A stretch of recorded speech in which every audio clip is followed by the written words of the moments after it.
안녕하세요.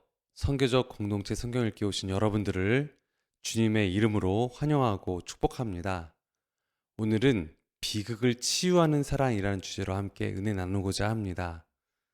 다윗이 정복 전쟁 가운데 승리를 계속 거듭하자 모든 일이 잘 풀리는 것만 같았어요. 그런데 기근의 문제가 나라에 닥치게 되었습니다. 다윗은 너무나 당황한 나머지 하나님께 이유를 묻습니다. 하나님 말씀하시기를 사울이 악행으로 기브온 사람을 죽였기 때문에 그 문제를 해결해야 된다고 말씀하신 것이죠. 그래서 다윗은 기브온 후손을 만나게 됩니다. 그들은 사울의 악행을 갚기 위해서는 율법대로 피는 피로 값으로 갚아야 되기 때문에 사울의 후손들을 죽여달라고 이야기합니다. 다윗은 고민 끝에 사울의 후손 7명을 데려다가 목매 달아 죽이게 됩니다. 그러나 그런 문제가 거기서 끝난 것이 아니라 그 시신들이 매달려 있을 때 한 여인이 등장하는 내용이 성경에 나오죠. 그 여인의 이름은 바로 리스바입니다. 이 리스바는 그 7명 중에 2명의 어머니였는데요. 사울의 첩이었습니다. 그 여인이 등장하면서 어떤 일을 하냐면 이 시신들이 훼손되잖아요. 시신 곁에 오는 새와 들짐승을 쫓아내며 그곳에서 노숙생활을 하게 됩니다.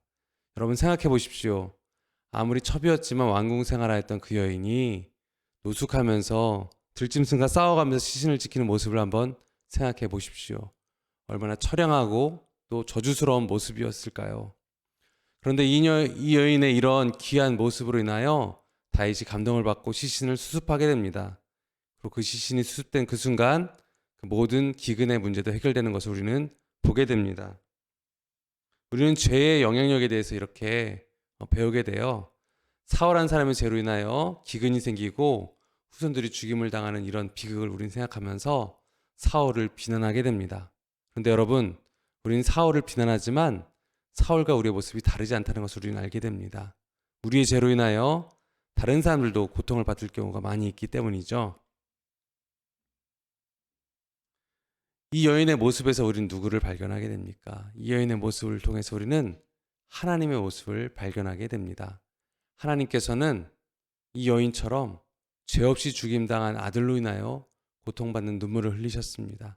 바로 이 여인도 자신의 자식들이 사울의 죄로 인하여 고통받는 것을 보면서 눈물을 흘렸던 것과 마찬가지죠. 그 눈물의 사랑으로 우리를 구원하신 것이 바로 하나님 아버지의 사랑입니다. 아들 예수님의 십자가에 피 흘려 죽으심으로 말미암아 우리가 구원받게 된 것이죠. 오늘 우리는 이 놀라운 은혜를 기억해야 됩니다.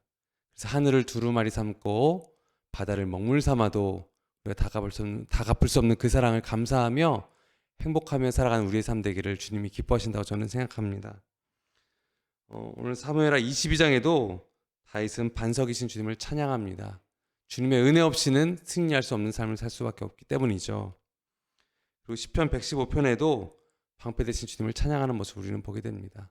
우리가 해야 될 선교적 삶의 모습은 바로 우리를 위해서 자식을 내어주신 하나님, 그리고 자신을 내어주신 예수님을 찬양하고 우리와 동행하신 성령님 안에서 거하는 삶을 사는 것이 바로 선교적인 삶입니다. 주님을 찬양하며 오늘도 승리하는 저 여러분 되기를 주님의 이름으로 축복합니다. 하나님, 이 땅의 비극은 누군가의 희생을 통하여 끝나게 되는데 예수님의 희생을 통하여 하나님 아버지의 희생을 통하여 우리 가운데 비극이 끝나고 우리가 구원을 받으며 용서받게 된 것에 대해서 감사합니다. 오늘도 그 감사와 감격으로 오늘 삶에 승리하는 우리의 삶 될 수 있도록 우리의 삶에 복내려 주옵소서. 우리의 비극을 승리로 바꾸시는 사랑이신 예수님의 이름으로 기도합니다. 아멘.